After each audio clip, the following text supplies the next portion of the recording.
Sans tarder, j'appelle la 4e session de travail, titrée « L'avenir des sciences au féminin ».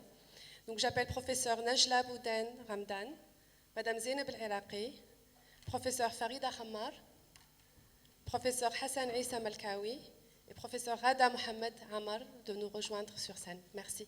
J'en profite pour faire une petite annonce. Les listes pour l'inscription aux ateliers est en train de circuler dans la salle. Pour les 6 ateliers, je vous prie de bien vouloir vous inscrire. Les salles seront affichées demain sur le grand écran. Merci. Bonsoir tout le monde. Il est très difficile, Excellence, chers collègues, merci encore une fois de nous donner l'opportunité de nous exprimer sur des aspects aussi importants. Nous intervenons en fin de session. Je vous remercie d'être restés et je vous remercie de rester encore avec nous pour écouter les membres du panel parler, discuter du futur de la science avec un focus spécial pour les aspects de genre. J'ai le plaisir d'animer un panel exclusivement féminin. Ce panel, nous allons avoir certaines interventions, donc j'espère que les interventions sont toutes installées sur l'ordinateur. Si vous permettez, c'est vrai que nous intervenons à la fin de la session, on est fatigué, mais on va positiver. Moi, personnellement, j'ai beaucoup appris de ce que j'ai entendu aujourd'hui. Et si vous le permettez, de manière à faire une transition fluide entre ce qui a été dit et ce qui nous attend, permettez-moi de vous livrer un certain nombre de messages que j'ai captés. D'abord, un message d'espoir, beaucoup d'attentes, et les mots-clés sont davantage de dignité, davantage d'inclusion, davantage de liberté, davantage de bien-être, davantage de développement durable. L'autre aspect que nous avons capté, merci Raïs, l'autre aspect que nous avons capté, c'est celui que nous sommes encore loin de l'éducation 4.0, si vous permettez le parallélisme avec la 4e révolution industrielle. Nous avons également compris que dans ce contexte, le cerveau n'a plus la part centrale qui lui était réservée. Bien au contraire, on assiste à un phénomène d'inversion parce que depuis l'invention de la roue jusqu'à l'algorithme, les humains ont innové en utilisant leur cerveau pour créer de nouvelles technologies. Avec la technologie neuronale, par exemple, on utilise des technologies pour booster le cerveau. Et en réalité, tout ça pour dire que nous sommes à un point d'un voyage, malgré toute la prospective, Raïs, je suis en train de te taquiner, nous ne connaissons pas encore le bout de la destination. Pourquoi ? Parce que tout est nouveau, les possibilités sont immenses. Pourquoi ? Parce qu'il y a une forte association entre les aspects cognitifs du cerveau et tout l'apprentissage automatique et la puissance du calcul. Donc, tout ça pour vous dire que certains aspects, certains défis ont été abordés tout à l'heure avec l'intelligence artificielle. Et ces défis, eh bien, c'est les défis qui sont liés à la chaise vide, à la responsabilité, à la propriété intellectuelle, à la régulation, comme si Mohamed en a parlé tout à l'heure. Voici ce que moi, personnellement, j'ai gardé de cette merveilleuse journée. Merci encore, Excellence, de nous donner cette opportunité. Merci à Raïs, merci à Aïcha. Nous sommes un groupe d'universitaires, de femmes universitaires, qui réfléchissons sur ces aspects, mais avec un focus orienté vers la femme. On a parlé d'inclusion, comment faire pour que tous ces aspects-là soient pris en considération pour une meilleure inclusion du genre dans l'intelligence artificielle, dans les sciences, technologies. Et permettez-moi d'emprunter une image que je trouve belle et que j'emprunte à l'industrie de la mine. C'est les femmes scientifiques et techniques, à quelque niveau qu'elles soient, ont été comparées dans un beau rapport canadien sur les femmes ingénieures canadiennes et nord-américaines à ces canaris, ces oiseaux qu'on utilisait au XIXe siècle au fond de la mine de charbon pour prévenir les mineurs, qu'il y a des gaz toxiques et peut-être prévenir les coups de grisou. Tout ça pour vous dire que les aspects de genre, on ne les aborde pas uniquement parce que c'est à la mode, mais uniquement parce que les problèmes qui sont soulevés par les femmes en STEM, ce ne sont pas uniquement des problèmes d'équité et d'inclusion, mais véritablement des problèmes de développement durable. Et c'est pour ça que je vais demander à Zeynep de venir nous parler de Big Data et de ses relations avec le développement durable. Je vous remercie, chère madame. Donc, l'ICESCO a placé le Big Data parmi ses priorités technologiques dans son nouveau plan stratégique à moyen terme pour la période 2020-2030, lequel plan stratégique vient d'être adopté par le conseil exécutif de l'ICESCO qui s'est tenu le mois dernier à Abu Dhabi. Et dès lors se pose la question, pourquoi cet intérêt de l'ICESCO pour le Big Data? Quelles sont ses limites, ses opportunités et ses perspectives de développement? On estime aujourd'hui que 90% des données disponibles dans le monde ont été créées au cours des 2 dernières années. Et cette tendance devrait continuer puisque l'augmentation de la production de ces données devrait se faire à hauteur de 40% par an. La capacité mondiale de stockage de ces données a également évolué pour pouvoir justement absorber cette masse d'informations, dans le sens où elle a quasiment doublé tous les 40 mois depuis les années 80. Pour vous faire une idée, aujourd'hui, une minute sur Internet, c'est 3,8 millions de requêtes sur Google, c'est 1 million de connexions sur Facebook, c'est 4,5 millions de vidéos regardées, c'est 41,6 millions de messages traités, et c'est surtout quasiment 1 million de dollars de dépenses en ligne. C'est vous dire l'importance et l'ampleur de l'activité sur Internet et par là même l'importance de cette masse de données numériques disponibles. Ces données qui sont bien évidemment de nature diverse, elles sont personnelles, professionnelles et institutionnelles et qui touchent à peu près à tous les types d'informations qui circulent sur les réseaux numériques, des bases de données, des coordonnées GPS, des transactions de e-commerce et des données émises par les objets connectés, etc. Ce qu'il faut savoir, c'est que l'augmentation de ces données est intimement liée et corrélée à l'augmentation des appareils mobiles. En effet, aujourd'hui, le mobile est quasiment l'outil technologique le plus répandu dans le monde, même si on estime que la moitié de la population mondiale n'a pas encore accès à Internet. À cela s'ajoutent les avancées en informatique et en sciences des données qui permettent justement de traiter et d'analyser ces mégadonnées en temps réel. Partant de là, il y a de nouvelles perspectives qui s'offrent à nous dans la production de nouvelles connaissances, la production de savoir, et qui viennent justement enrichir et créer une valeur ajoutée à un système statisticien officiel et à des données d'enquête. Alors, l'impact économique du Big Data est réel. En effet, le Big Data, on estime aujourd'hui que le marché du Big Data, qui est en constante croissance, se chiffre à peu près à plusieurs dizaines de milliards de dollars. Il a généré de nouveaux business models, il y a de nouveaux métiers qui se sont créés, il y a de nouvelles formations qui ont émergé. Mais l'impact...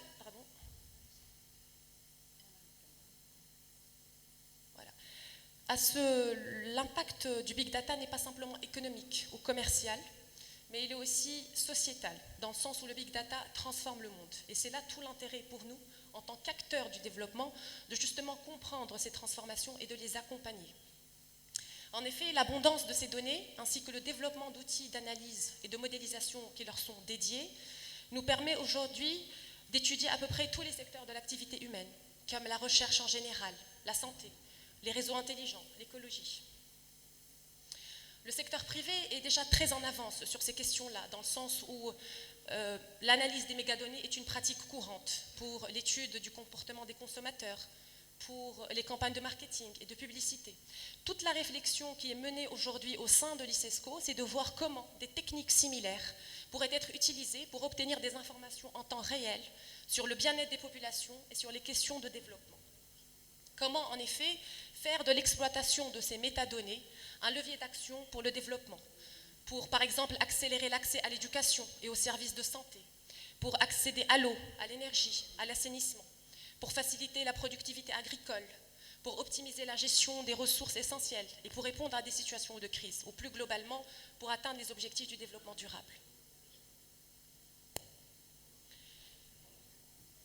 En effet, les données qui sont nécessaires à l'élaboration de politiques de développement gouvernementaux, que ce soit mondial ou régional ou encore national, font hélas encore défaut. De nouveaux gouvernements n'ont pas encore la possibilité ou n'ont pas accès à des données suffisantes quant à leur population. C'est le cas en particulier des pays les moins développés, les plus pauvres et les plus marginalisés. Sachant en partant du postulat que la plus grande majorité de ces données est générée et produite par le secteur privé, toute la réflexion ou tout l'enjeu aujourd'hui sera justement de favoriser des partenariats publics-privés pour justement bénéficier de cette manne de données et pouvoir l'exploiter pour l'action humanitaire et le développement durable. Et c'est toute la réflexion qui est menée au sein de l'ICESCO. Alors, nous avons étudié un certain nombre de bonnes pratiques et d'expériences réussies dans ce sens pour essayer de voir comment nous pouvons en tirer des leçons et pouvoir les généraliser au sein de nos États membres.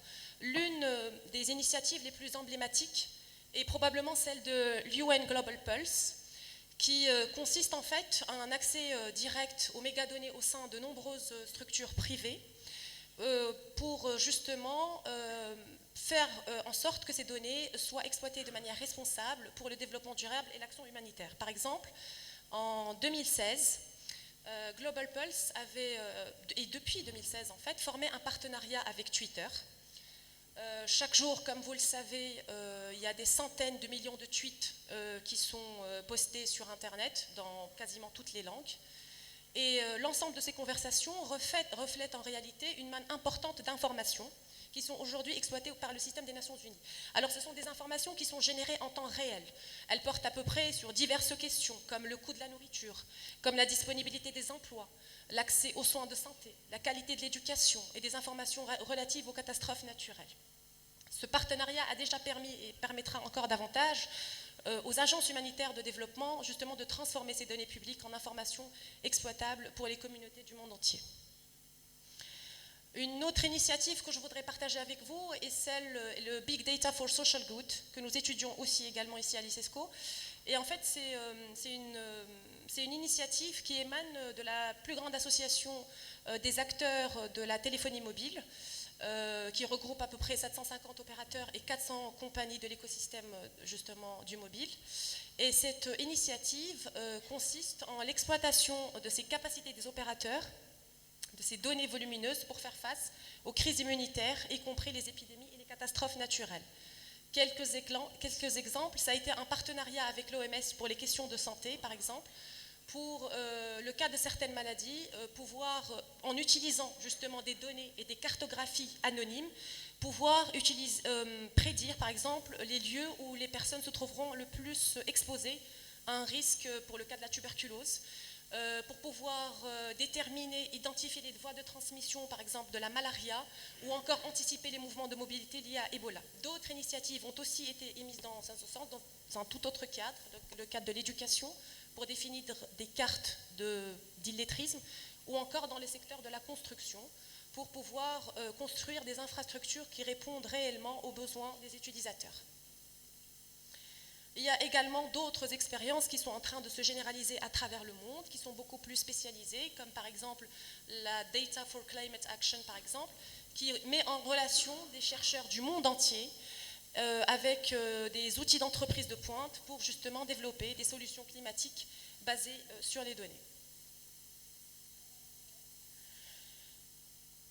Alors, il faut dire que pour pouvoir justement exploiter ces données, l'investissement dans les systèmes statistiques doit devenir une priorité dans nos pays, en particulier dans les pays en voie de développement. Cela requiert au minimum 4 éléments. C'est un cadre institutionnel adapté, évidemment, parce qu'il y a toutes les questions de vie privée, d'éthique, de respect des libertés, qui nous obligent à une réflexion de fond quant à la relation des droits individuels face aux bénéfices collectifs. Il y a également une forte impulsion politique qui est requise. Il y a des ressources financières, techniques et humaines qui sont importantes. Et bien évidemment, des partenariats de qualité entre les producteurs et les utilisateurs de données, des partenariats qui nécessitent un cadre normatif et législatif qui permettent de les rendre viables et surtout pérennes. Beaucoup reste à faire, en effet, parce qu'il y a de nouvelles formes d'inégalité qui émergent. Il y a un fossé important qui est en train de se créer entre les nantis et les démunis, entre les personnes qui savent et qui ne savent pas, people who know and people who don't know. Beaucoup de personnes sont actuellement exclues du monde des données et de l'information en raison de la langue, de la pauvreté, du manque d'éducation, du manque d'infrastructures technologiques, de l'éloignement, etc. Nous sommes actuellement à l'ICESCO en train justement de mener cette réflexion de fond et en vue de mettre en place un programme qui sera transversal à nos secteurs d'activité que sont l'éducation, les sciences et la culture, pour pouvoir justement voir comment bénéficier justement des résultats du Big Data au profit du développement durable. Et je profite de cette assemblée où il y a d'éminents experts pour vous inviter à faire partie justement de notre base de données d'experts et participer à cette initiative qui n'a d'autre but justement que de construire le monde de demain, un monde qui soit plus intelligent, plus inclusif, plus équitable et plus durable. Merci beaucoup. Merci Zainab. Quel est l'apport de la digitalisation pour une meilleure inclusion des femmes dans les STEM? C'est ce que propose Hanan de nous parler. Merci Hanan, vous avez 15 minutes.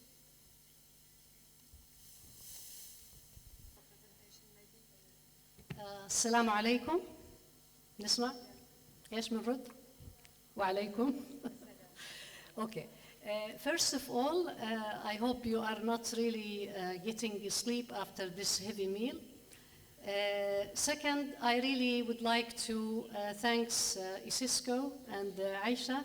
She's really working behind the scene. And third,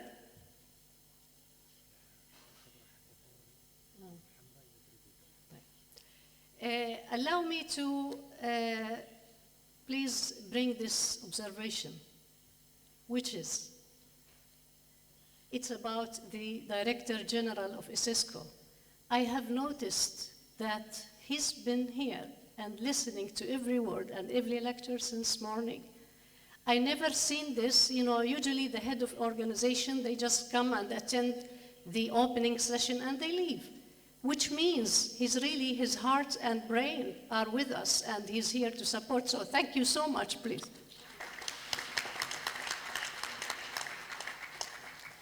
Now I will move into my lecture. Where's the, it's not working, this one? Next slide, if possible, it's not working. Who's,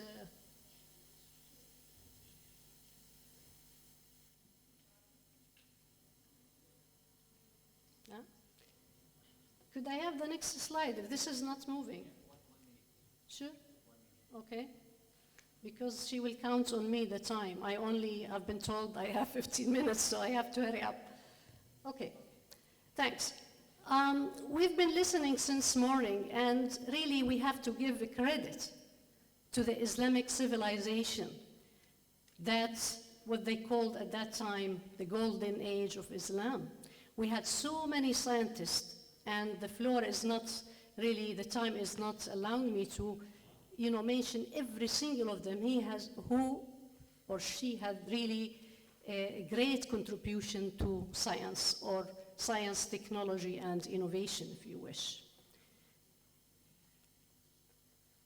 Also, since we are talking about women in science, we have to really give a credit to so many women scientists or educators in the Islamic civilization. Islam, as you know, at early age or now even, we as women were given really a trust and responsibility. That's why I really don't like the word empowering of women. God empowered us. We are multitask. We are mothers, we work outside, we are scientists, we cook, we take care of husbands, you name it. How about men? Huh? They are focused. They will be really tortured and diverse if they were really disturbed. But I don't want to leave this impression that, again, I'm biased with women. We, without men, are nothing. So we complement each other. But I'd rather would like to use the word enabling and not empowering. So Fatima Al-Fihri, as you know, in this place, she was the first woman to establish the first university in the world. It's here in Morocco. You know that, right?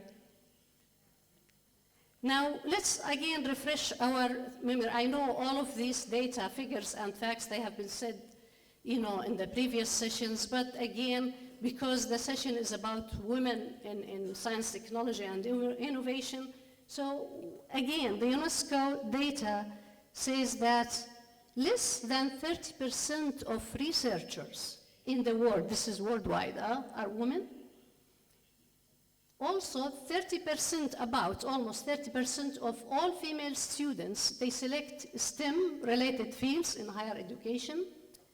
Female students' enrollment is low in natural sciences, mathematics, and statistics, about 5%, and in engineering, manufacturing, and construction is about 8%. I know, like nowadays in the Middle East, this percentage is really is getting larger than that. Almost, if we talk about intellectual property and patents, almost 80%, imagine 80% of all patents filed at the intellectual property offices all over the world, they were dominated by men. And this was in 2015. The number of inventions made by female-only teams represent only 4%. It's really a huge gap.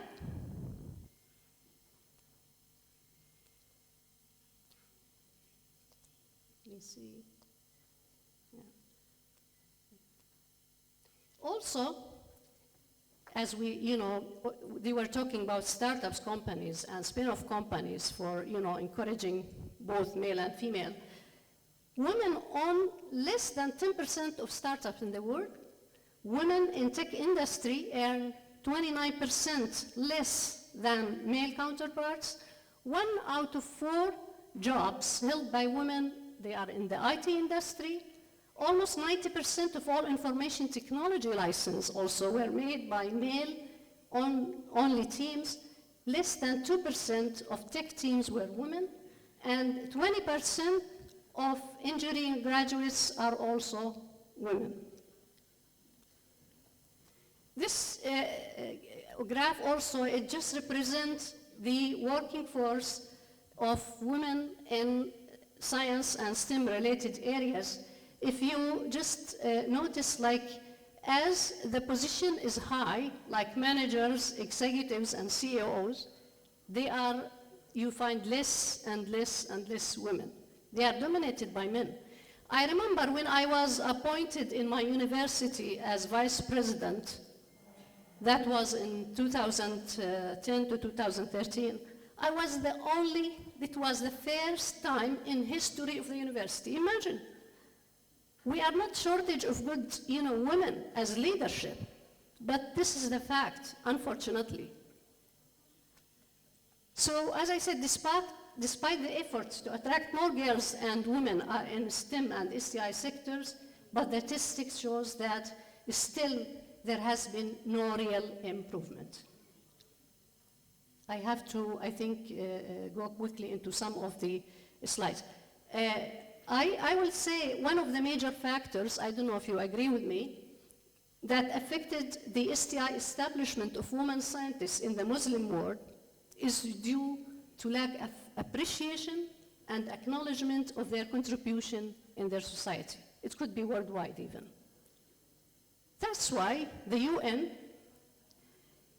in order to achieve equal access and participation in science for women and girls, the gender equality and empowerment of, or enabling of UN General Assembly, they declared 11th of February as the International Day of Women and Girls in Sciences. No, nobody congratulated us. We should, right, acknowledge this. So in this year, the theme was for the International Day of Girls and Girls in Science was investment in women and girls in science for inclusive green growth.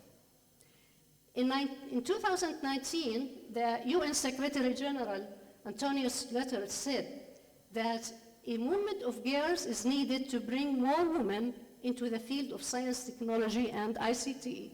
And he added that if more girls and women are not joining these professions, the power relations of the world will remain very male-dominated.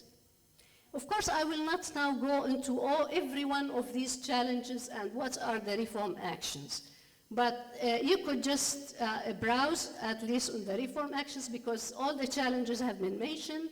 For example, one of the reform actions that I think ISISCO is taking this umbrella also is promote women participation in decision-making in STI positions, provide support with successful models through financial measures and encourage private sector investment and involvement also, empower or enable women, train them with digital technology, and the list will go on.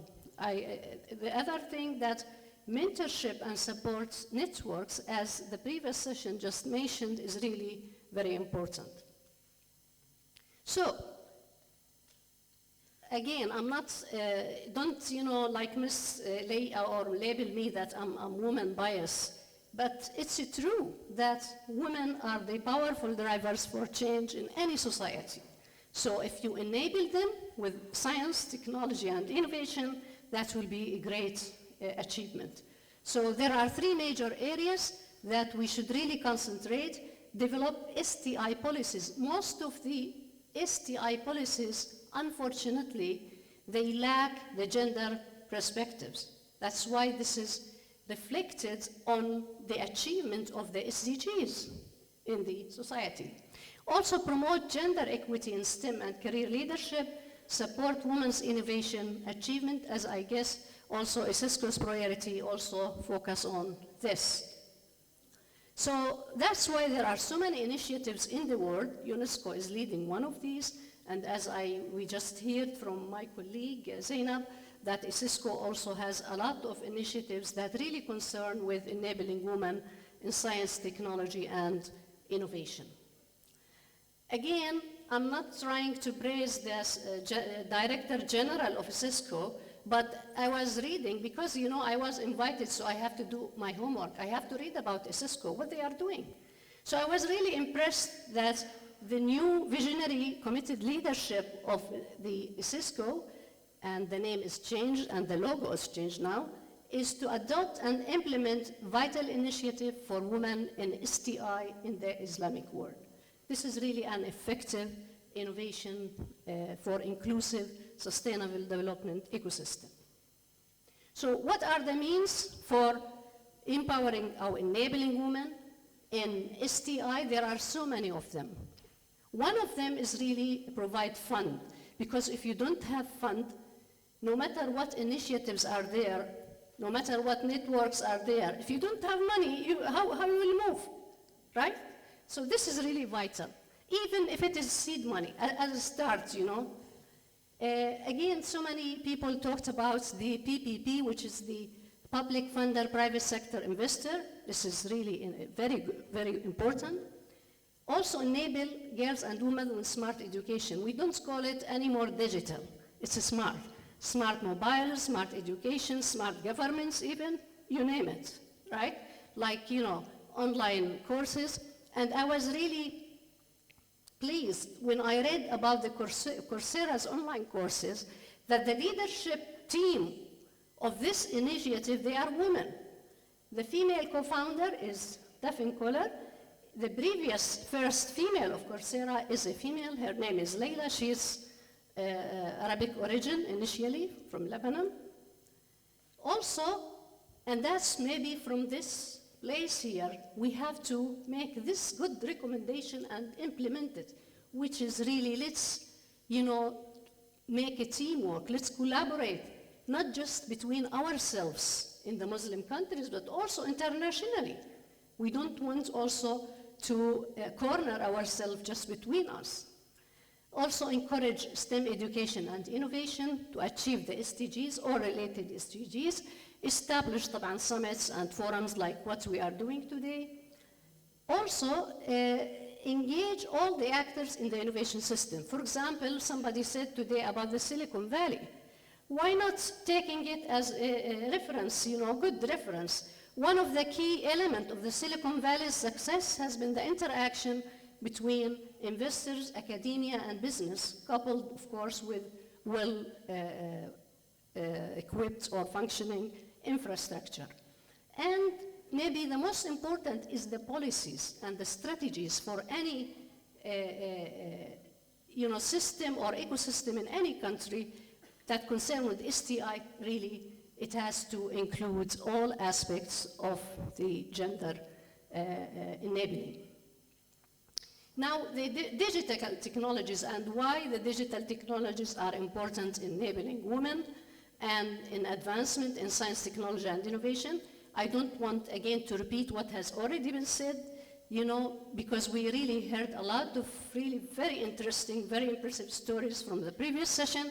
But again, refresh our memory. When we say digital technology, of course, Internet of Things, artificial intelligence, big data, social media, 3D printing, robotics, and so on.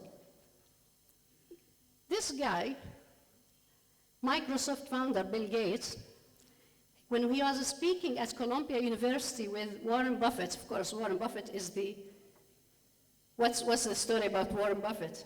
He's the most billionaire person on earth, right?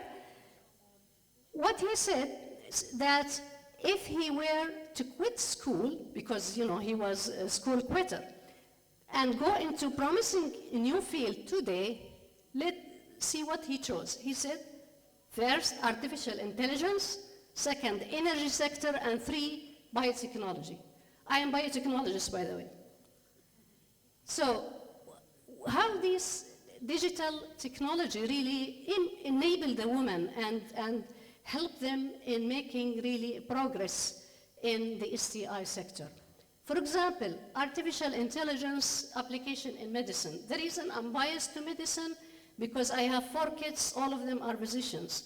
So at home, all the terminology I hear is just medical terminology. I'm getting sick of this. But, for example, now, it's really used in early diagnosis of and treatment of diseases, like cardiovascular disease is #1 in the world, killing, patients. Then comes cancer and nervous system disorders or diseases. AI in healthcare industry is now the world's highest growth industries, and they are expecting, like this industry, will reach 150 billion by 2026. Also, other applications in health is, they're using implants that is built in AI technology, and it will allow movement of paralyzed patients. As you know, the neuron, I'm sure maybe there are some physicians here, they don't divide like any other cell. So this is the most difficult diseases to treat. Also in agriculture, now they are using artificial intelligence with automated machines to help farmers understand data, temperature, solar radiation, harvest, sell essential crops, and so on. The Internet of Things, now, I just brought one example about this, which is the coronavirus. This is the most scariest, right? It's very scary and dangerous. Every time I go somewhere, I touch things, I clean with soap or with hygiene. You know, today, the number of dead people in China scored 7,500 more people, and the infected are 77,000 and more, imagine. So, with the help of how artificial intelligence really, or Internet of Things, could really decrease the spread or scramble the spread of coronavirus or even other infectious diseases. So you could have like networks of interconnected systems and advances data analytics and artificial intelligence that are connectively helped by providing early warning system. For example, they could do face recognition. Every patient that comes, they will know, even from other countries, that he or she is infected with corona, so they will take the proper measure to spread, to not let this virus, it is really scary virus. Do you know that there is a new version of this virus? This virus is so clever, it changes the surface of its what they call antigens, so that it becomes a new strain and the body will not recognize. So it might infect the whole world, who knows? We have to be careful, so digital technology could really help. Robotics, I'm saying sometimes to my students, what if, and which is true, the robotic could do your work. It will cook for you, it will throw garbage, because men are really, slow on that. They don't like to do it. And it will maybe take care of your baby. So robotics in medical fields, for example, I have my son, he's an orthopedic surgeon, and he said we use robotic for doing surgery, and they are much efficient than us, than a human being, so the error will be really less and the operation will be done in no time. And 3D printing. Now, with the 3D printing, now they are making parts of the body, like ears, kidneys, nose, and this is really also very good application. Of course, 3D printing has so many applications in constructions and in security defense, but I'm talking about the applications that are related to my field. So they are called 3D bioprinters. Big data, my friend Zainab, she just talked about it, so I don't want to repeat again, but it has, again, so many applications. Social media. Now, women all over the world, and they are accused of doing this. Sometimes they forget their babies in the taxi because they are texting, on WhatsApp. We don't want to reach that stage, right? We really wanted to help and to the improvement of the society, not for the danger of society. So everybody now is connected with smart mobiles, smart applications. Uber is one of the best inventions, really, that is happening. And now they are saying that, I think in Dubai they are applying it, like you will have self-driving cars, right? This technology is really, we have to be trained and trained and trained. Otherwise we'll be out. We will be eliminated. Not just women, huh? Okay. So also our colleagues talk about the gender bias in artificial intelligence and in digital technology. And I might just repeat that 22% of artificial intelligence professionals globally are female, meaning like 78% are male, so it's dominated by men. Even in the pay salaries, there is also gender bias. Males are paid more because they take higher positions. So in low income, maybe that's what really concerns us, in low and middle income countries, how much I have? I know you are, okay. An average woman will have 14% less access to mobile phones and 23% less access to internet. For example, in Jordan, we received 2 million Syrian refugees. Thanks to the digital technology now, most of the Syrian refugee camps now they are connected with digital, meaning, mobiles and some of the applications. It really helps, especially those people that are going into trauma. So, so a gender, as I said, there is a gender pay gap. They say in literature that the overall global gender gap will be closed in 108 years. Yani we still have to wait another 100 years till this gap is closed. Also, when it comes to employment, when we talk about artificial intelligence skills, women, education mainly, and software and IT services, out of education, inclusive higher education, account for 19%, of which women comprise only 4.6% of the talent pool. Software and IT services, again, it accounts for 40%, of which women only have 7.4% of the AI talent pool. So, as everybody was saying, like all the future jobs, they really need digital skills, okay, or smarter skills. So we have to enable women with these smart skills. So it's estimated that 90% of the future jobs will require digital skills, and the fastest growing categories are related to STEM or STI. Okay.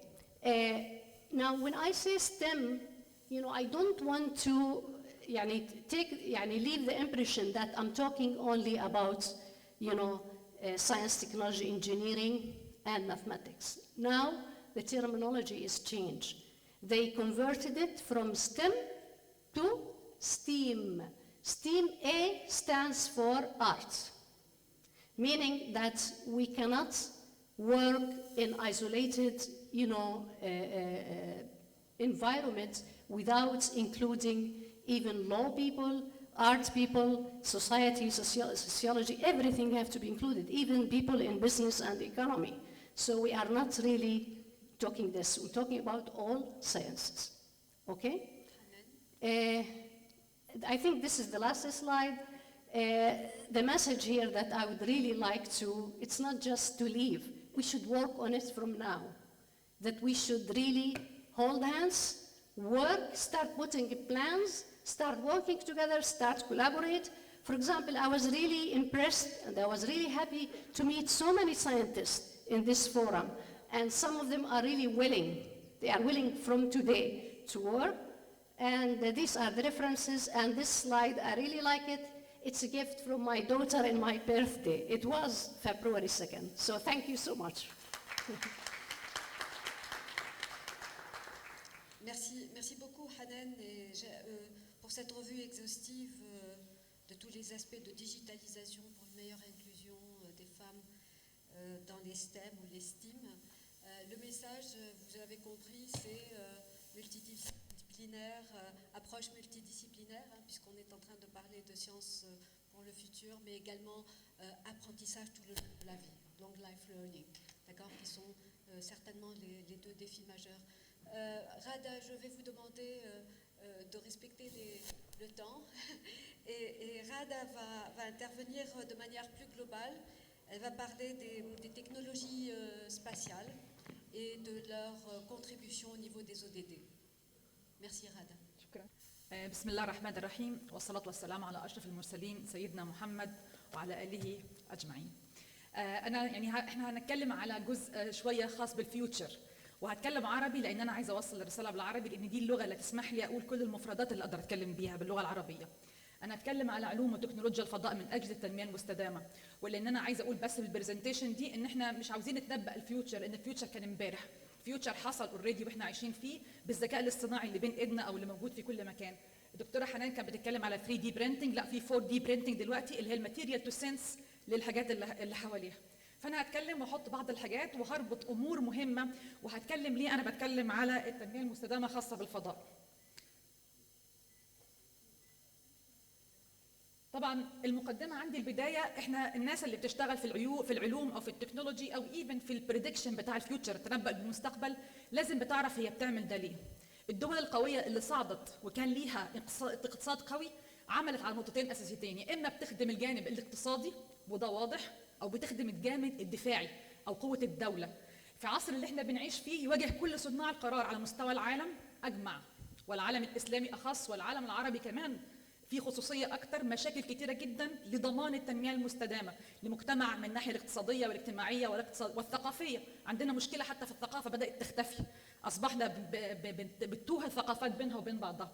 في العالم اللي فيه موارد مختلفه دوت وفيه محدوديه موارد، بدات الامم المتحده في 2015 تتكلم عن التنميه المستدامه، مش عشان خاطر ان احنا نقدم حلول، هي طالبه حلول مستدامه، يعني عايزه الحل اللي احنا هنقدمه حل فيه استدامه تامه عند الناس كلها. ايه علاقه الكلام اللي احنا بنقوله دوت؟ بقوله عشان خاطر سيمونتا دي بيبو ديت رئيسه مكتب الامم المتحده لشؤون الفضاء الخارجي في مؤتمر يوني سبيس بلس 50 اتكلمت على اهميه الفضاء للمستقبل، اهميه الفضاء اللي احنا للاسف كعالم اسلامي بعدنا كتير جدا عنه، والدول كتيره جدا سبقتنا ولسه مش واخدين بالنا ان في مشكله عندنا اذا احنا بعدنا عن الركب. انا دلوقتي في البرزنتيشن اللي هقدم لحضراتكم ان كل اللي كنا عايشين بيه من تكنولوجي هي جايه اساسا من علوم الفضاء وتكنولوجيا الفضاء. فسيمونتا دي بوبي قالت ان من اجل استخدام الفضاء في تحسين الحياه حول العالم وحمايه الكوكب، وقالت كمان ان هي عندنا كل التطبيقات اللي اجعلت حياتنا فيها سهوله زي الجي بي اس والتواصل والتليميديسن والتعليم والشمول المالي اللي بنتكلم عنه والتحول الرقمي، كلها مرتبطه بعلوم وتكنولوجيا الفضاء. الامن القومي مرتبط بتكنولوجيا الفضاء، الامر الموارد مرتبط بتكنولوجيا الفضاء. وقالت كمان ان التكنولوجيا الفضاء مرتبطه بشكل مباشر او غير مباشر باهداف التنميه المستدامه. والنقطة المهمة اللي احنا مفروض كعالم اسلامي نشتغل عليها ان الفضاء أداة لا تقدر بثمن من اجل تحقيق التنمية المستدامة في جميع انحاء العالم، ولذا فهو مهم ان يتمكن الجميع من الوصول اليه ويمتاز بفوائده ومزاياه. دي نقطة مهمة جدا لابد ان نعمل عليها، ان احنا نعرف ان التكنولوجيا وعلوم الفضاء، وهنا بتكلمش على التطبيقات، يعني كتير جدا للاسف بتحاول اي جهة تشغل المنطقة أو العالم الإسلامي بالتطبيقات. نحن مش عايزين تطبيقات، احنا عايزين نمتلك التكنولوجيا، عايزين نكون لينا موجود قيادة موجودة في مثلا ان احنا نعمل روفرز موجود على مارش، نحط هدف ان احنا ما نشتريش ونطلق، لا احنا يكون عندنا التكنولوجيا امبيدد داخل عالمنا الإسلامي.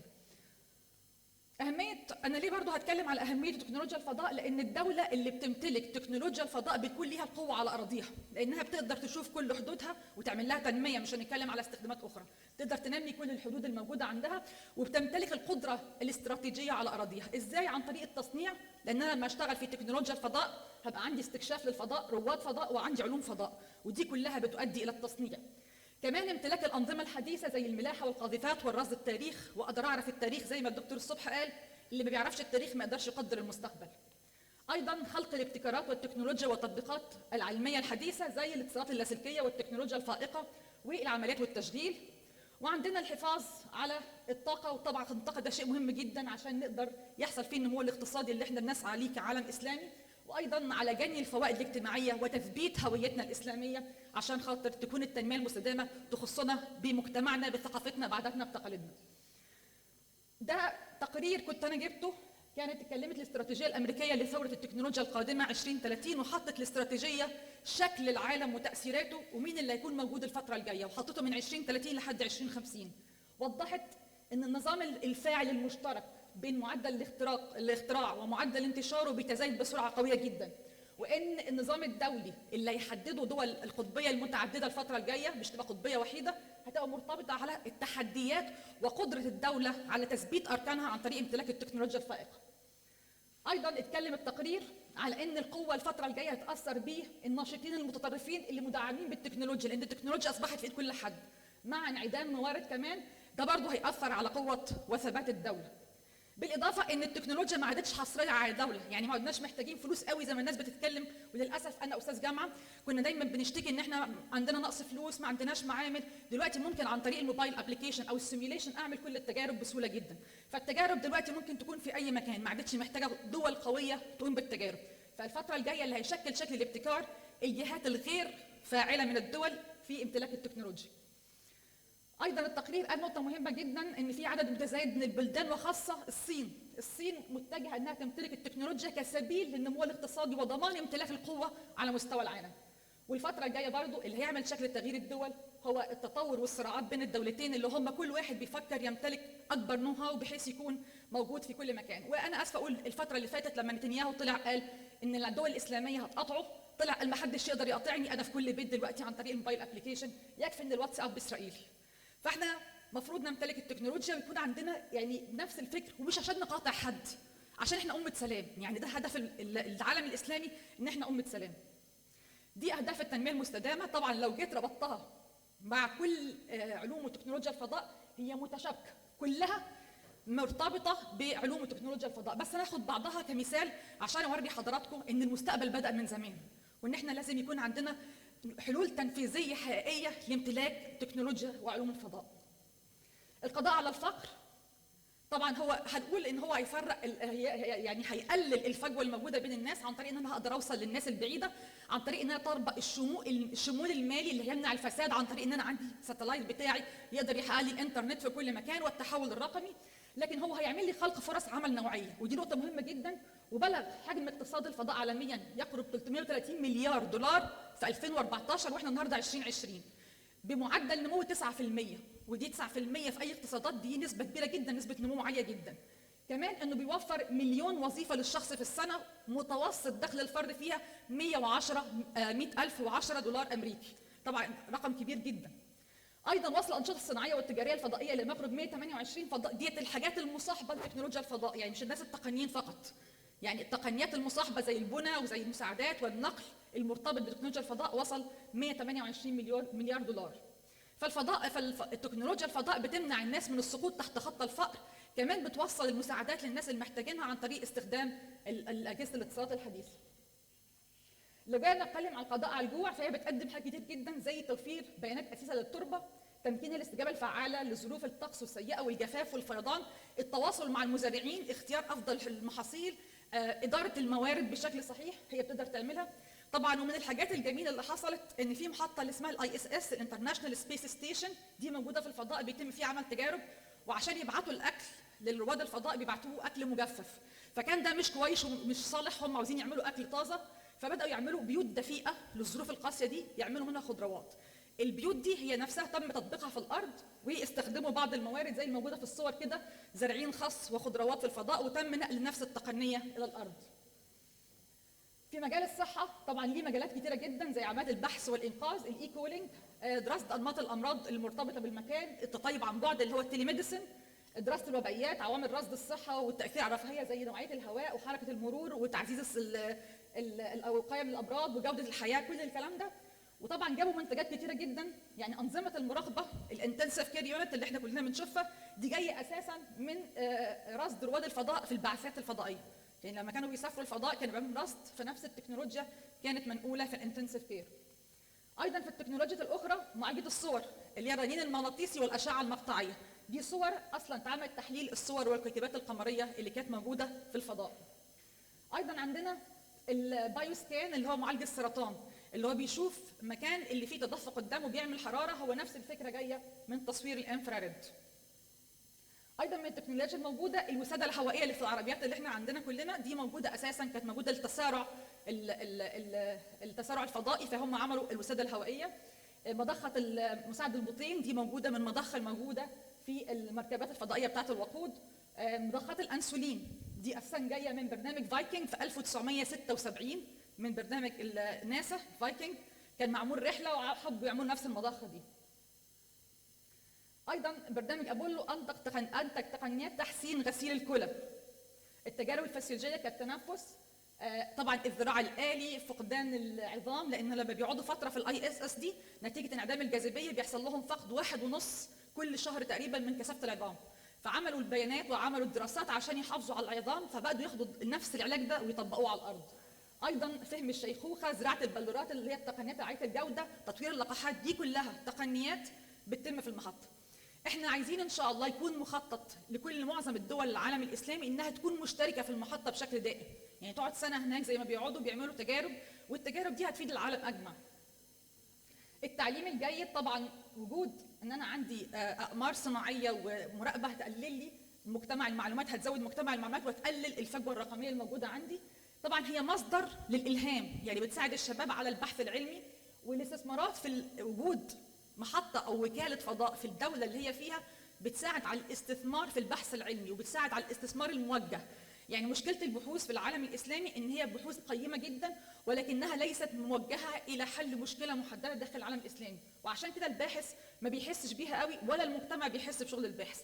لما بيشتغلوا على حاجه خاصه بعلوم الفضاء بيبقى ملموس التارجت او الاوبت الموجود فيها ايه. ايضا عندنا في التعليم الجيد زي ما انتم شايفين كده في مواد جديده دلوقتي طرحت علشان خاطر تواكب التقنيات وتكنولوجيا الفضاء، ودي الدول العالميه كلها طالباها، زي المواد المركبه والسبائك والمعادن. هم طالبين الاجهزه والبرمجيات، طبعا علم البرمجيات اللي هو السوفت ويرز المصاحب لتكنولوجيا الفضاء ده مهم جدا. ايضا الاتممه والروبوتات والذكاء الاصطناعي، فالذكاء الاصطناعي ايضا موجود في مثلا حاجات كثيره جدا في الفضاء، فده علم ممكن كمان يطبق في تكنولوجيا الفضاء. الالكترونيات واجهزه الاستشعار عن بعد والبصريات، مجال الاتصالات ومجالات الطاقه كل انواعها. طبعا الطاقه الشمسيه اساسا جايه من الفضاء لان هم كانوا عاملينها عشان يقدر القمر يلف في مداره فترات طويله. المساواه بين الجنسين ودي نقطه مهمه جدا، ان وجود تكنولوجيا الفضاء ساهمت على ان في دول كثيره من الدول المتقدمه في برامج الفضاء او الداخلين النادي الفضائي عندهم شركات ستارت اب في تكنولوجيا وعلوم الفضاء، لان اصبحت السيده ممكن تشتغل في معمل صغير في بيتها او في اي مكان، ممكن تشتغل اوت سورسنج عن طريق انها تعمل بروجرامنج لحاجه معينه، فده بيدعم عمليه العمل في الفضاء. ايضا بيساعدها في التطوير الوظيفي عن طريق التوجه الى الستيم ساينسز. المياه النظيفه ان هو بيعمل مراقبه المسطحات المائيه، تتبع المحيطات، لان المحيطات لما بيزيد منسوبها بتطلع بتعمل تلوث للمياه العذبه الموجوده على السواحل. استخدام انترنت الاشياء لمراقبه البحيرات، وزي ما احنا شايفين كده تكنولوجيا الانترنت عن طريق زراعه شيب في السمكه ويشوف المستوى الميه. ده برنامج ابولو عمل برنامج تحسين تقنيه المياه، وده برضه انتج وموجود حاليا في اماكن كثيره واماكن عده. الطاقة النظيفة بأسعار معقولة إنها بتساعد حاجات كتيرة جدا خاصة بالطاقة، طبعا منها الطاقة الشمسية واستخدام النانو تكنولوجي في ألواح الطاقة الشمسية، مراقبة البنية التحتية، المسح الزلزالي، تحسين إنتاج الطاقة والتنبؤ بالمواد، العمل اللائق. طبعا دي نقطة مهمة جدا، وجود برنامج فضائي في الدولة بيساعد على إنها بتنتج صناعات كتيرة جدا وتوفر عمل كتير مناسب لأشخاص عديدة. زي موجود عندنا هنا مثلا إنها بتساعد على تحديد المواقع، بتساعد في الخدمات اللوجستيه والزراعه والعمليات العسكريه والشبكات الكهربائيه، ودي كلها بتعود على المردود على الاقتصادي على الدوله اللي هي فيها.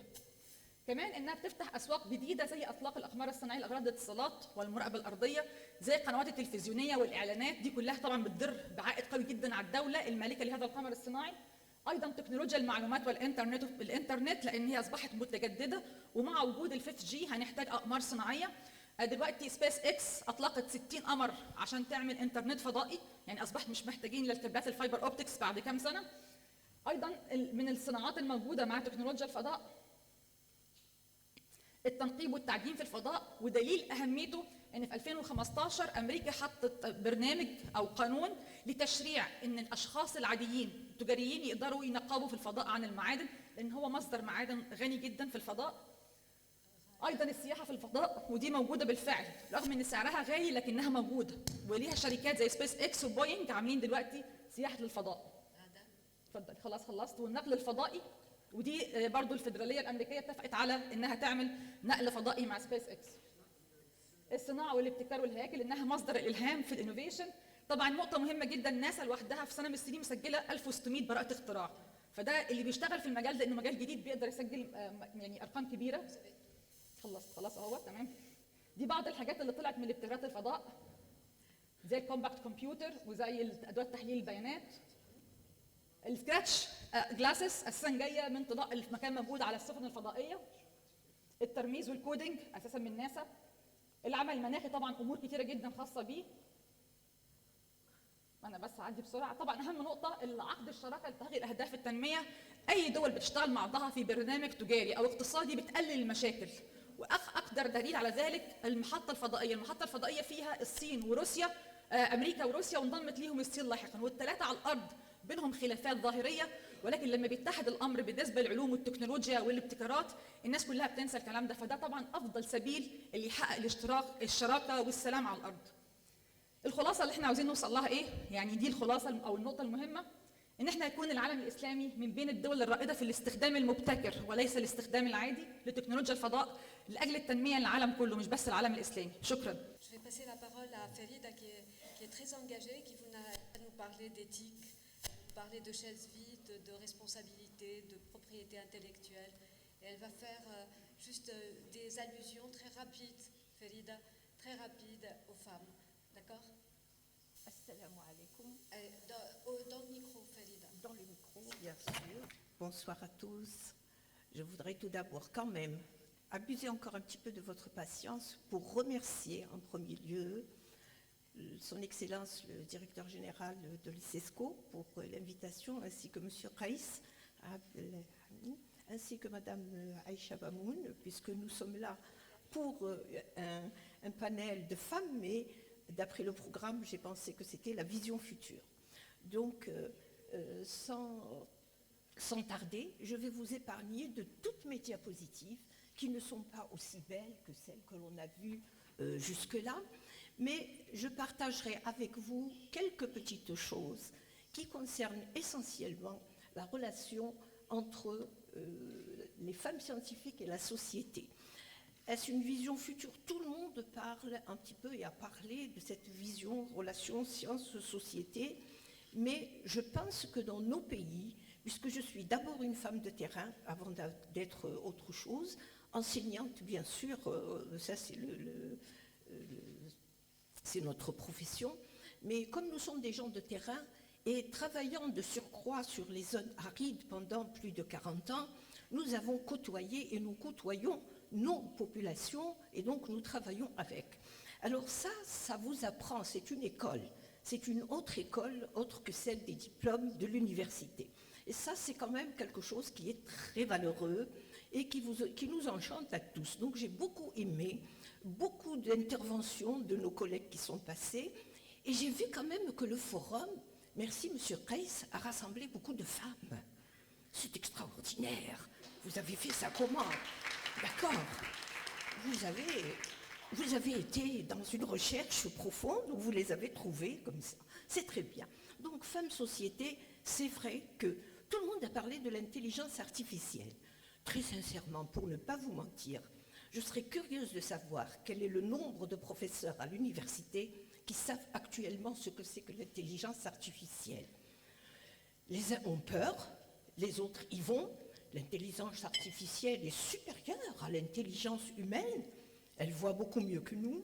Mais on fabrique des robots, on leur demande des choses, on leur dit de faire ça, ils obéissent. Mais il peut y avoir aussi beaucoup de dégâts. Donc, nous sommes partie prenante. Alors, beaucoup de gens, je lis beaucoup, c'est vrai, mes yeux ne me permettent plus beaucoup de choses, mais je lis quand même. Et le dernier livre de Laurent Alexandre, il m'a beaucoup épaté parce que c'est la guerre des intelligences. La guerre des intelligences, elle vous met au pied du mur. Et donc, c'est bien de savoir que des métiers vont disparaître, oulala, des choses vont être importantes. Alors, pour la société, qu'est-ce que ça veut dire? Les métiers vont disparaître. Il est vrai que moi, je suis une femme du siècle passé. Donc, c'est pas grave, c'est bien. J'ai avancé. Moi, j'ai travaillé ma thèse de doctorat d'État avec une boule IBM. Oh là là, quand il fallait oublier la virgule, excusez-moi, chose que ne connaissent plus nos doctorants depuis déjà au moins 3 décennies. Ça, c'est bien de le dire aussi. Et donc, ça, c'est la relation profession et la relation avec la société, avec des populations. Moi, je pense à mon monde, à moi. Je ne dis pas le monde des pays musulmans, mais je dis le monde des pays en voie de développement. Qui va atteindre le développement durable plus rapidement? Est-ce que c'est le petit Américain qui a tout, ou est-ce que c'est l'enfant de l'oasis qui n'a rien et qui peut même faire ses études à la lumière de la bougie? Alors moi, je pense que c'est celui qui est dans l'oasis qui va atteindre le développement durable plus rapidement, si on regarde la courbe. Bref, pour revenir à la femme, elle a un rôle pivot, elle a un rôle central. Pourquoi? Parce que dans nos sociétés ancestrales musulmanes, la femme joue un rôle clé. Je passe sur tout ce qu'a dit Hanan, Rada, etc. Mais c'est quelque chose de fort. Donc, la femme ayant ce rôle-là, elle peut être vraiment un bon lien avec la société. Mais la femme scientifique, elle ne peut pas tout faire. Elle ne peut pas être parfaite au laboratoire, dans le domaine de la recherche, au niveau de tous ces aspects-là, et faire ce lien. Je ne vais pas être rapide. Et, Rada, tu peux me montrer comment tu fais, parce que je ne suis pas dans le digital. Intelligence artificielle. Sauf que j'ai compris quand même que... Je ne sais pas, c'est là. Quand tu es dans le spatial, alors... Et ça m'interpelle. Et ça m'interpelle tout le temps. Parce que c'est vrai qu'avoir toutes ces générations qui montent de jeunes filles, de jeunes hommes dans les amphis, à qui on inculque des modules et des modules, etc., on a eu beaucoup de difficultés à instaurer des modules de bioéthique dans les enseignements de master, de doctorat, etc. C'est inimaginable. Ce sont des freins. Je pense qu'il faut maintenant dépasser, et largement dépasser. Il y a un autre point sur lequel j'insisterai, c'est que nous ne travaillons peut-être pas assez dans nos sociétés musulmanes à croître un petit peu la connaissance dans le domaine des sciences. Bon, je vous passe mes diapos, mais il ne faut pas les regarder, j'allais dire. Hein, c'est-à-dire que là, un dialogue entre la science et la société, les objectifs, tout le monde a parlé des objectifs. Je ne sais pas si on a fait vraiment le bilan des objectifs. Ont-ils été atteints, ceux de 2015? Je ne pense pas, bien entendu. 2030, on verra. Ça, je l'ai déjà dit. Oui, je reviens un petit peu sur cette... la précédente. Non. Rada, encore une fois. Je reviens. Voilà, par exemple, les historiens travaillent beaucoup aussi. C'est vrai que Hanan a montré déjà des photos de ce style, mais quand on fouille et quand on dit ça à des populations où on leur dit, écoutez, cherchez un petit peu, revoyez un petit peu où est-ce que vous étiez, comment vous êtes, etc., eh bien, il n'y a pas beaucoup de gens. Et pourtant, je trouvais des écrits récents sur des choses qui sont très intéressantes. Mais où c'est enseigné? Je vous laisse répondre. Bien sûr, je vais le dire à ma mère. Elle a 97 ans. Elle va me dire, mais qui c'est qui a écrit ça? Et je vais lui dire, bien entendu, c'est Mohamed Akram Natoui. Ah, je ne connais pas. Alors, ce n'est pas que ma mère qui a 97 ans, c'est aussi mon étudiant qui a 25 ans. Donc, il y a quelque chose qui ne va pas, peut-être dans nos sociétés pour cette information. Je passe. Sensibiliser la société. Nous avons des problèmes fondamentaux, tout le monde en a parlé. L'eau, l'énergie, et sensibiliser la population à protéger l'environnement. C'est des paroles? Ce ne sont pas des paroles. J'ai travaillé avec l'UNESCO pour l'établissement d'un guide pédagogique concernant l'éducation à l'environnement. Parce que ça me porte à cœur, l'éducation à l'environnement pour un développement durable. C'est très important, travailler avec des classes, avec des enfants. Dans les oasis, on vous voit passer pour faire de la recherche haut de gamme, disons, entre guillemets. Et puis, on ne sait pas où vous êtes. Qu'est-ce que vous faites? Préserver l'environnement? Vous parlez de biodiversité, vous parlez d'eau, vous parlez de ceci, de cela. Donc c'est vrai qu'avec l'UNESCO, c'était une expérience fabuleuse. Et donc, les ODD, si on parle des ODD, moi je pense que les femmes sont une bonne clé. Elles doivent, parce que moi j'ai travaillé avec des femmes nomades pour avoir des chiffres sérieux sur les avortements, des cheptels, sur. C'est quand même la femme, parce que le monsieur, le nomade, il est très gentil, il nous reçoit très bien, mais lui, il fait du commerce. Donc vous voyez bien que ça, et surtout, il faut inclure les hommes dans la conversation. Parce que si vous voulez réussir le coup, il ne faut pas que la dame, elle fasse les choses dans le dos de son mari. Ça, c'est pas normal aussi.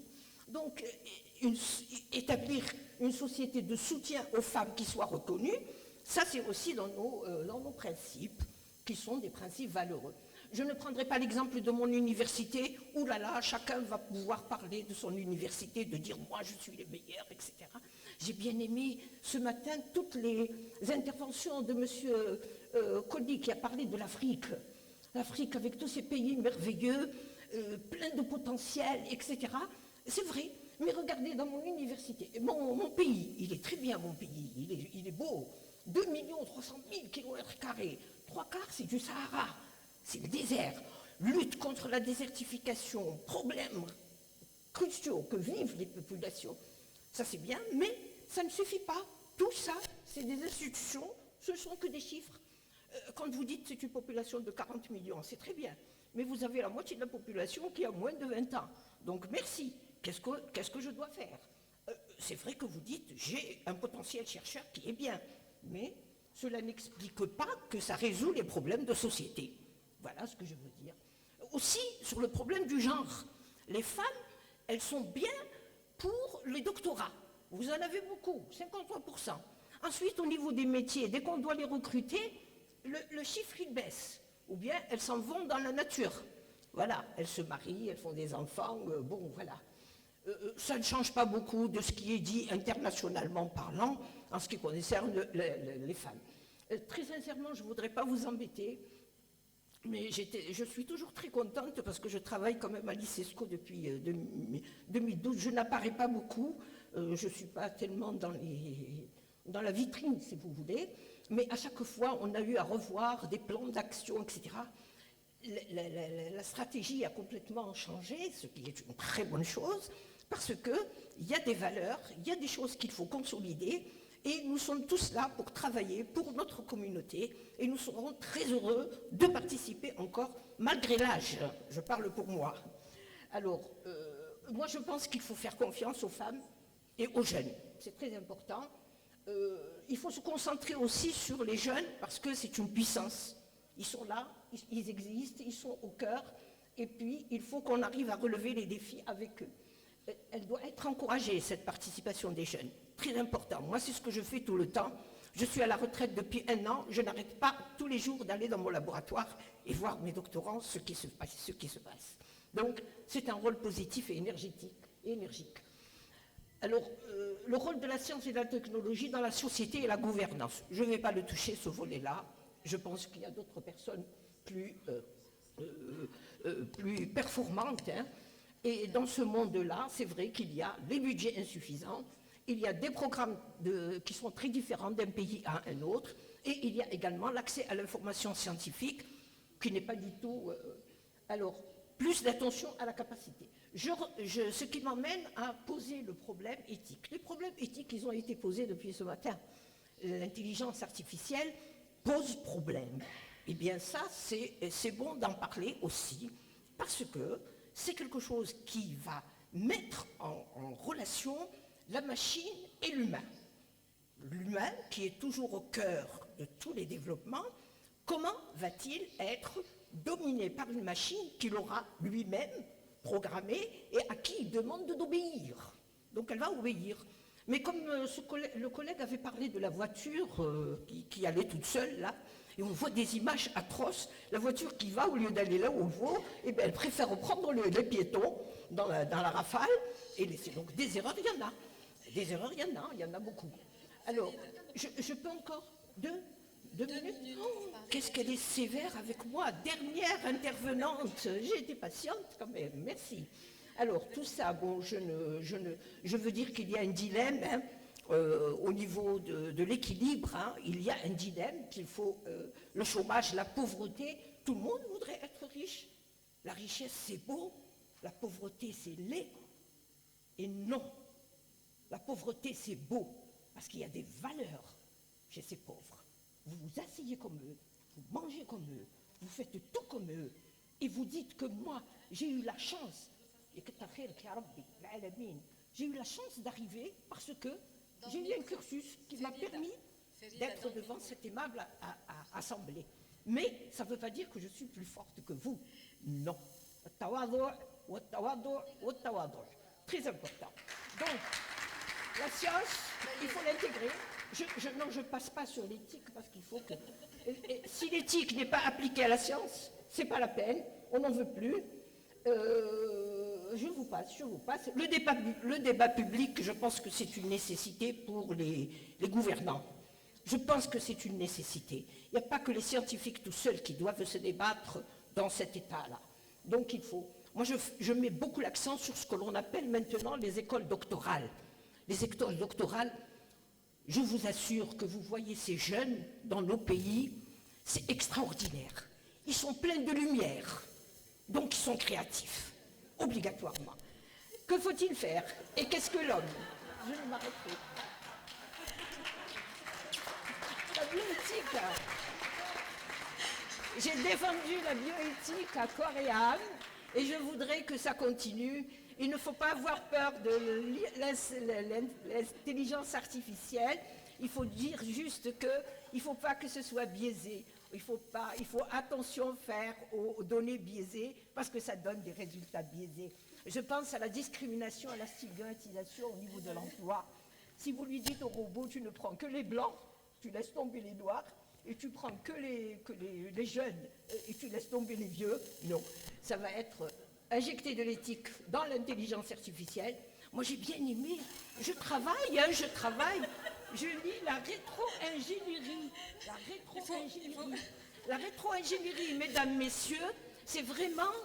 La rétro-ingénierie, c'est vraiment dévoiler les boîtes noires. Donc, c'est un truc très important. Félida, je ne voudrais pas avoir non, recours à ce bouton. Ça y est. Ok, c'est terminé. Ça y est. Merci Félida. Merci infiniment. Merci infiniment pour ton franc-parler. Merci de poser les véritables problèmes. Nous apprécions énormément. Et vous avez compris, Félida, Rada, Hanen. Oui, on a compris, Il y Félida. a l'authenticité humaine qui est très importante. Moi, quand je tends la main à un vieux, je sens quelque chose. C'est qui Mais l'intelligence, n'importe quel vieux. Le vieux à moi, excusez-moi pour ma... Non. Voilà, pour le micro, bon, c'est pas grave, elle ne veut pas me le donner.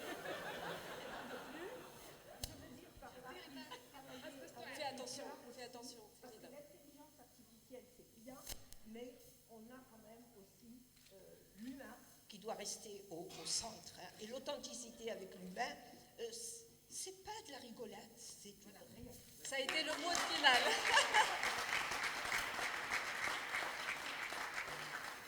Merci Félida. Ce que je voulais dire très rapidement, merci à toutes nos intervenantes et chacune d'elles a relevé tous les projets, les initiatives, les belles initiatives de l'UNESCO en faveur d'une meilleure intégration des femmes dans les STEM. Et je ne pourrais pas clore ce panel si je ne demande pas à la représentante de l'ICESCO, Aïcha, est-ce que tu peux nous parler très rapidement du projet, très rapidement, et je te promets, je coupe la parole maintenant.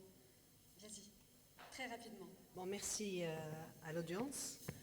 Je veux vraiment remercier le panel, les 4 ou les 5 membres, parce qu'il y a une qui est absente, Dr Bushra Mirza du Pakistan, qui ont contribué efficacement pendant un atelier en approche participative de développer l'aspect femmes et sciences et tout le travail que vous avez vu, toutes les présentations pertinentes et très riches, tout le diagnostic a été fait et sur la base des données qu'on a eues, on a pu tracer ensemble un projet sur 3 ans qui concerne la femme, Women in Science.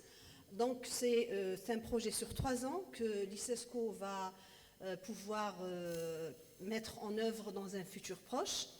Et je peux juste citer 2 aspects très très importants pour ce projet-là. Premièrement, la création ou le lancement du Conseil de femmes et sciences dans le monde islamique, the Women Council for Women in Science for Islamic World. And the second axis, which is very important, is the creation of the virtual incubator for women, which will be launched during Expo 2020. I would like also to thank very much His Excellency the DG,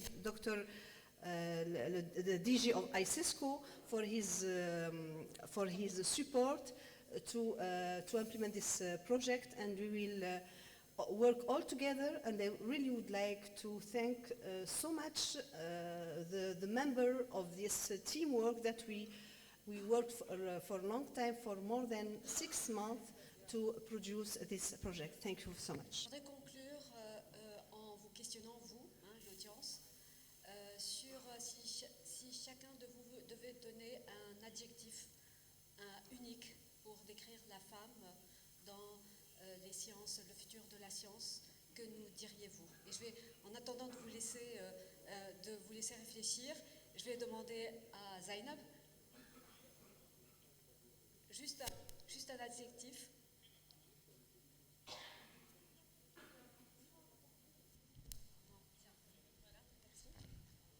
Je sais que c'est une question un peu compliquée parce que c'est un peu dur de limiter la femme à un seul adjectif tant elle est plurielle, elle est généreuse, courageuse, créative, avant-gardiste. Et nous en avions eu justement un exemple concret avec l'intervention exceptionnelle de Madame Farida. Mais si vraiment je devais choisir un adjectif, ça serait probablement résiliente. Voilà. Résiliente. Très bien. Un seul mot. Courage. Très bien. Okay. I will answer, in fact, if you allow me less than 1 minute, a little story. First, I will say to the woman, believe in yourself. Believe in yourself, you could do it. You know, just 1 minute story. I graduated, I was, in the biological science at 21 years old. I came from very strict Muslim family. And because I scored the highest in the university and in my department, the university gave me scholarship to finish master and PhD in United States.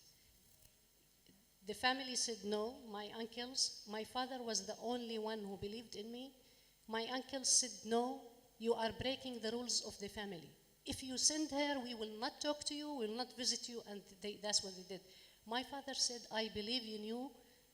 My girl, go and finish your master and PhD. I will support you all the time. I went with that spirit, and alhamdulillah, I finished my master and PhD with honors from United States.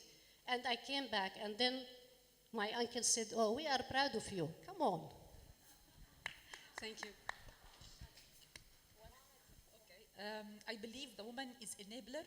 She can change the world, and I believe now we're living in the golden age because we can do everything by our smart systems. We can learn, we can do a lot, and we can also be outsourcing for startup companies. So you can do it, as Dr. Hanan mentioned. Please try.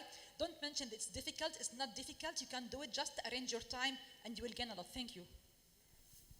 Thank you, Rada. So, Your Excellency, do you have an adjective?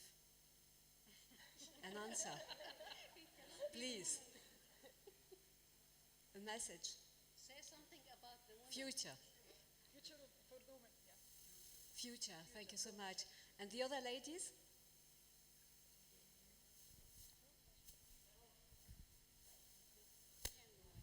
Yes, please. One adjective.